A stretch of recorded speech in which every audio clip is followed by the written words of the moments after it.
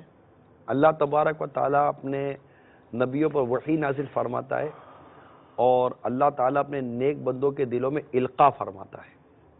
القاء یہی شریعت کی باتیں، جو دین اور قرآن و حدیث اور مذہب کی سمجھ رکھتا ہے وہ القاء کو جانتا ہے کہ القاء اللہ تعالیٰ ان کے دلوں میں بات ڈال دیتا ہے، تو اس میں کوئی حرج نہیں ہے۔ اور توبہ کیے بغیر نہیں مرے گا، تو اس بات کی کسی نے اجازت دی کہ یہاں پر اس بات کو سننے کے بعد جو بھی کرنا ہے کرتے رہو ساری یہ تو زندگی؟ بات کی بات ہے، تقریباً لوگوں کی تو یہ ذہن ہوتا ہے نا، مطلب یہ جو بات کی بات ہے، یہ آج کل بتائیے یگسٹر ہے نا، ان کو اگر وہ یہ بتا دیا یہ تو جائے، بہت بات کی بات کی نا کہ یہ غوث پاک کی بشارت سنائی، یہ بتائیے کہ کیا حدیث میں موجود ہے کہ گناہوں سے توبہ کرنے والا ایسا ہے جیسے اس نے گناہ کیا ہی نہیں؟ بالکل ہے۔ تو کوئی یہ کہے گا کہ یار اب گناہ کرتے رہو یار، توبہ کرتے رہیں گے، کہ حدیث ہے، نبی کا فرمان ہے، پھر تو نبی کا فرمان کیسے غلط ہو سکتا ہے؟ واقعی نہیں ہو سکتا۔ تو کیا یہ سوچو کہ گناہ کرے گا؟ اللہ تعالیٰ توبہ کرنے والے کی توبہ قبول فرماتا ہے، اللہ توبہ کرنے والے کو پسند فرماتا ہے۔ اللہ فرماتا لا تقنطوا من رحمت اللہ، میری رحمت سے مایوس نہ ہو۔ کیا یہ آیتیں سن کر، یہ روایتیں سن کر کیا کوئی گناہ پر ابھرے گا؟ اور جس نے کہا لا الہ الا اللہ تو اس پر جنت واجب ہو گئی۔ بات نبی اور غوث پاک کی ہو رہی ہے، نبی کی بات الگ ہے، غوث پاک کی بات الگ ہے۔ نہیں، بات سمجھنے کے لیے کہہ رہا ہوں کہ اگر اس نے غوث پاک کے ارشاد سے نیگیٹو پک کیا ہے تو حدیث تو غوث پاک کے ارشاد سے زیادہ مضبوط ہے نا، تو نیگیٹو پک کرنے والے کی نیگیٹیوٹی کو ہم غلط کہیں گے، نہ کہ اس بشارت پر کلام کریں گے نا۔ اس میں آپ نے نا توبہ کی جو بات کر رہے ہیں، توبہ تک تو سمجھ میں آتی ہے، اس کے بعد جو یہ نا پیری مریدی، یہ کہاں سے لے کر آ گئے ہیں؟ یعنی حضور صلی اللہ علیہ وسلم کے دور میں تھوڑی تھی پیری مریدی، اب اتنے سارے پیر اور اتنے سارے مرید سمجھ میں نہیں آتا، بہت سارے سلسلے آ گئے، کوئی نقش بندی ہے، کوئی قادری ہے، کوئی چشتی ہے، کوئی نقش بندی ہے، کوئی کیا ہے، کوئی کیا ہے، یہ آپ کے ذہنوں میں بہت کچھ آتا ہے۔ ایک کو مسلم حرم کی پاسبانی کے لیے ٹھیک نہیں ہے، اتنے سارے سلسلے، اتنے قادری، اتنے چشتی، اتنے نقش بندی، ان کے ذہنوں میں بہت کچھ حرج کیا ہے؟ فائدہ کیا ہے؟ فائدہ یہ ہے کہ بزرگوں کا فیض ملتا ہے، طریقے ملتے ہیں، فوائد ہی فوائد ہے، نقصان تو مجھے کہیں نظر نہیں آتا۔ بات یہ ہے کہ کسی کام کو کرنے کے لیے آپ مجھے دلیل دو گے یہ غلط ہے، غلط کی دلیل نہیں تو صحیح ہے۔ ایک ہے نا اس میں، یعنی اگر ایسا بہت یعنی اتنی رائج ہو گئی ہے پیری مریدی اس دور میں، تو اگر اس کے اتنا ہی فائدہ ہوتا ہے، اتنا ہی اہمیت ہوتی، تو یہ پھر ہے نا صحابہ کرام بیعت کی نا، صحابہ کرام تابعین کے دور سے کس شروع نے ہوتی کہا ہے کہ بیعت نہیں کی ہے؟ تو شروع سے اگر کڑی ملائیں گے ابھی کرتا تو ہوں، ہمیں بھی آسانی ہو میں جائے ابھی عرض کرتا ہوں، سرکار صلی اللہ تعالیٰ علیہ وسلم جیسا کوئی پیر نہیں، صدیق اکبر جیسا کوئی مرید نہیں۔ کیا صحابہ کرام نے سرکار کے دستے مبارک پر بیعت نہیں کی؟ ایمان کے علاوہ بیعت نہیں کی؟ سچائی پر بیعت نہیں کی؟ پردے پر بیعت نہیں کی؟ مسلمان کی خیر خواہی پر بیعت نہیں کی؟ بیعت کا جو تصور ہے یہ تو قرآن سے ثابت ہے، حدیبیہ کے مقام پر بیعت رضوان قرآن مجید میں موجود ہے، اور باقاعدہ مفسرین نے لکھا ہے کہ آج جو پیر کامل کے ہاتھ پر بیعت کی جاتی ہے یہ اسی بیعت کا ہی تو فیضان ہے کہ یہ بیعت کی جاتی ہے۔ تو بیعت کا جو بیان ہے وہ تو بزرگوں سے ثابت ہے اور قرآن سے ثابت ہے، حدیثوں میں کتنی صحابہ کرام کی بیعتیں حدیثوں میں بیان ہوئی ہیں، تو بیعت تو ہوتی چلی آ رہی ہے، مختلف افعال اور اعمال پر بیعتیں ہوئی ہیں۔ سرکار صلی اللہ تعالیٰ علیہ وسلم نے صحابیات سے مختلف اس پر بیعتیں کی ہیں، سرکار نے بیعت کی ہے، صحابہ کرام سے بیعت کی ہیں، تو بیعت کوئی نئی چیز تو نہیں ہے، بیعت تو آ ہی رہی ہے۔ لیکن میں آپ کی کنفیوژن دور کرنا چاہ رہا ہوں، ایک ہی چیز چلتی تھی نا، صدیق اکبر کے ہاتھ پر بھی بیعت ہوئی، وہ ایک ایسا دور تھا کہ ایک ہی بیعت دینی اور دنیاوی دونوں امور کے لیے کافی ہوا کرتی تھی۔ امیر معاویہ رضی اللہ تعالیٰ عنہ کا دور آیا، اس کے بعد مسلمانوں میں بیعت کی تقسیم ہوئی ہے کہ ایک ہوتی تھی بیعت خلافت، ایک ہوئی بیعت ارادت۔ پھر اللہ کے وہ نیک بندے ڈھونڈے گئے، کیونکہ اعمال میں کمزوری تو اس وقت بھی آنا شروع ہو گئی تھی۔ یزید پلید کا دور کس کو یاد نہیں ہے؟ شرابی عام ہوئی، بدکاری عام ہوئی، بھائی بہنوں میں شادیاں ہونے لگی، تو یہ ساری بدکاریاں اور سارے گناہ جو عام ہوئے یہ یزید کے دور میں بھی ہوا۔ اب یزید کا دور کتنا؟ 61 ہجری کا ہے، 61 سن ہجری کا دور ہے نا، 61 سن ہجری کا دور ہے۔ اس کے بعد امیر معاویہ رضی اللہ تعالیٰ عنہ کے دور سے بیعت دو حصوں میں تقسیم ہو گئی، اور پھر بزرگوں سے بیعت ہونے لگی، حتیٰ کہ امام اعظم امام ابو حنیفہ رحمۃ اللہ تعالیٰ علیہ کے شاگرد رشید نے ایک بزرگ کے ہاتھ پر بیعت کی تو امام اعظم نے اس کو تحفہ عطا فرمایا۔ امام اعظم کے دور سے بیعت کا میں ثبوت آپ کو دے سکتا ہوں۔ اب امام اعظم کا دور یہ 150 صدی کا ہے، 100 صدی 150 صدی کی باتیں میں آپ کو بتا رہا ہوں۔ تو بیعت کا سلسلہ یہاں سے آ رہا ہے۔ اولیاء کرام کی جس نے سیرت پڑھی ہے، اولیاء کرام کی جس نے سیرت پڑھی ہے، ہر ولی کم و بیش ہر ولی کسی نہ کسی کا مرید ہے، نہ کسی کا پیر ہے۔ یہ سلسلہ نیا نہیں ہے، بہت پرانا ہے۔ اب انہی میں سے بعض کے سلسلے یہ ہوئے کہ کوئی اور بزرگ کے پیچھے چلا گیا، کوئی اور بزرگ کے پیچھے چلا گیا۔ جیسے کسی مسلمان نے امام اعظم کو اپنا امام بنا لیا، کسی نے امام شافعی کو امام بنا لیا، کسی نے امام مالک کو امام بنا لیا، تو کسی نے امام احمد بن حنبل کو امام بنا لیا رحمہ اللہ تعالی، مگر چاروں امام ہیں تو حق پر نا۔ بالکل۔ اب آپ بولو گے یار، آپ بولو گے قادری سہروردی کیسے ہوئے، تو پھر یہ حنفی شافعی اور مالکی کیسے ہو گئے؟ جب حنفی شافعی مالکی قبول ہیں، حنبلی قبول ہیں، تو پھر قادری سہروردی چشتی بھی قبول ہیں۔ یہ سب طریقت کی، عبادت کی اور نیکی کے راستے ہیں، اللہ تعالیٰ سے ملانے کے راستے ہیں، اس میں کوئی حرج نہیں ہے۔ زبردست طریقے سے آپ نے بات سمجھا دی، یہ بیت جو ہے وہ کلیئر ہو گیا، اور دو سوال بنتے ہیں اب، بڑا مطلب آسانی ہو گئی، بیت کا پتہ لگ گیا کہ پیچھے سے اصل موجود ہے اس کی۔ لفظ عرس کیا چیز ہے؟ ٹاپک نہ چینج کریں، کنفیوژن دور ہونے دیں۔ چلو بیت اچھا نہیں، بیعت کی آپ نے کلیئر کر دی۔ ہاتھ پہ ہاتھ رکھی ہوتی ہے نا عمران بھائی، جی جی، آپ یہاں بیٹھے بیٹھے یعنی لیاز صاحب بیعت کرواتے ہیں، پھر آپ بیٹھے بیٹھے ٹی وی پہ بیعت کروا دیتے ہیں، نیٹ پہ بیعت کروا دیتے ہیں، پرچی پہ بیعت کروا دیتے ہیں، یعنی بیعت ہاتھ پہ ہاتھ رکھ کے ہوا کرتی تھی، اور ایسا ہی سنا تھا اب آپ ہزاروں ایٹ اے ٹائم سیکنڈوں میں ہزاروں مرید بنا دیتے، بیعت کرا دیتے ہیں، یہ کانسیپٹ کیا ہے؟ اچھا اس کے علاوہ ایک اور سوال یہ ون بائی ون، یہ کہاں سے ثبوت آیا کہ بیعت کے لیے ہاتھ میں ہاتھ دینا شرط ہے؟ سرکار صلی اللہ تعالی علیہ وسلم نے صحابیات کو بیعت کیا، ہاتھ میں ہاتھ نہیں دیا، بلکہ سرکار صلی اللہ تعالی علیہ وسلم کے مبارک ہاتھ نے کسی اجنبی عورت کو چھوا تک نہیں ہے۔ اگر کوئی ایسا شخص ہے جو اجنبی عورت کا ہاتھ میں ہاتھ دے کر مرید کرتا ہے اور وہ غیر محرم ہے، یہ عمل گناہ گار ہے۔ تو جس طرح ایک عورت بغیر ہاتھ میں ہاتھ دیے مرید ہو گئی نا، تو ہاتھ میں ہاتھ دینا یہ شرط نہیں ہے، بیت رضوان میں بیعت تو ایک تعلق ہے۔ سرکار صلی اللہ تعالیٰ علیہ وسلم نے حضرت عثمان غنی کو بیعت کیا بیعت رضوان میں، حضرت عثمان غنی اس وقت تو مکہ مکرمہ میں تھے کہ یہ ہاتھ میرا، یہ ہاتھ عثمان کا رضی اللہ تعالیٰ عنہ، حضرت عثمان غنی رضی اللہ تعالیٰ عنہ تو وہاں نہیں تھے۔ تو یہ نہیں ہے، بیعت یہ ہو سکتی ہے، بیعت ایجاب و قبول کا نام ہے، کہ آپ نے کہا کہ میں آپ کا مرید ہوتا ہوں، اس نے کہا میں نے قبول کیا، بیعت ہو گئی۔ بیعت کے اندر کوئی اتنا بڑا وہ نہیں ہے، بیعت ہو سکتی ہے اس طرح، قطع و کتابت کے ذریعے بیعت ہو سکتی ہے، پرچی کے ذریعے ہو سکتی ہے۔ کسی کو کہا کہ مجھے اس کا مرید بنا دینا، اس نے کہا کہ آپ اس کو اپنا مرید بنا لیں، اس نے کہا میں نے بنا لیا، یہ بیعت ہو گئی۔ یہ سب سلسلوں کے اصول ہیں، لکھی ہوئی چیزیں ہیں، اس میں کوئی کنفیوژن نہیں ہے۔ ہزاروں کا کثیر اجتماع ہے، اور اس میں ایک نے بیعت کروائی اور سب نے اس کے پیچھے بول دیا تو وہ سبھی مرید ہو گئے۔ اب اگر جیسے آپ مجھے کہا تو میں بطور وکیل بیعت کرتا ہوں، میں بیعت کرتا نہیں ہوں، امیر سنوں کا مرید بناتا ہوں۔ اب کوئی بولے کہ وکالت کہاں سے آ گئی، تو امام حسین رضی اللہ تعالیٰ عنہ نے حضرت سیدنا مسلم بن عقیل کو کوفے کیا بنا کر بھیجا تھا؟ اپنا وکیل ہی تو بنایا تھا۔ امام مسلم بن عقیل رضی اللہ تعالیٰ عنہ نے کوفے جا کر امام حسین کی وکالت پر ہی تو بیعت کی تھی، اور ہزاروں کوفیوں نے آپ کے ہاتھ پر بیعت کی تھی، تو وہ وکیل ہی تو تھے۔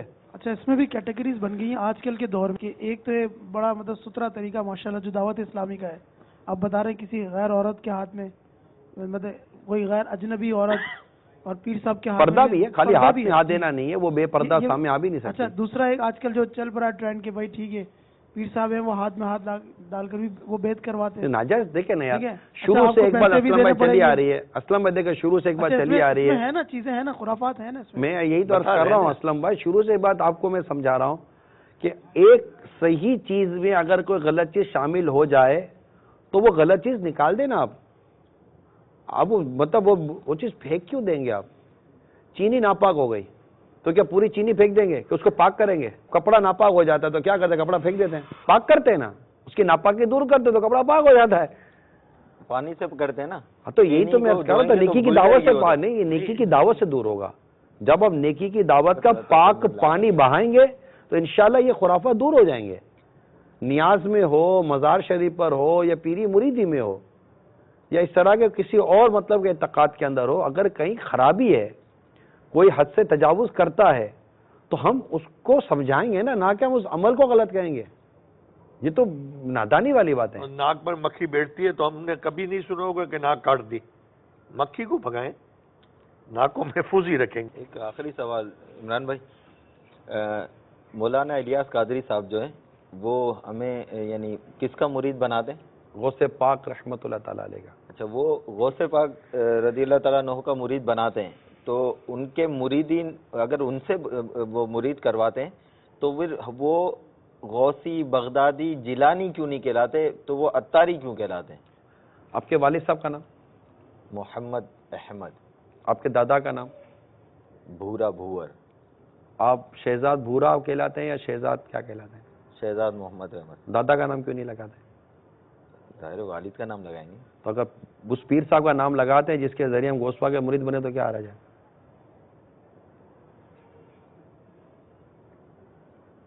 ٹھیک ہے، یہ پرسنل تو نہیں ہے نا، سمجھانے کے لیے نا، اس میں کیا حرج ہے؟ کوئی قادری کہتا ہے تو بھی غلط نہیں ہے، اگر آپ اپنے دادا کا نام استعمال کرتے تو بھی غلط نہیں ہے.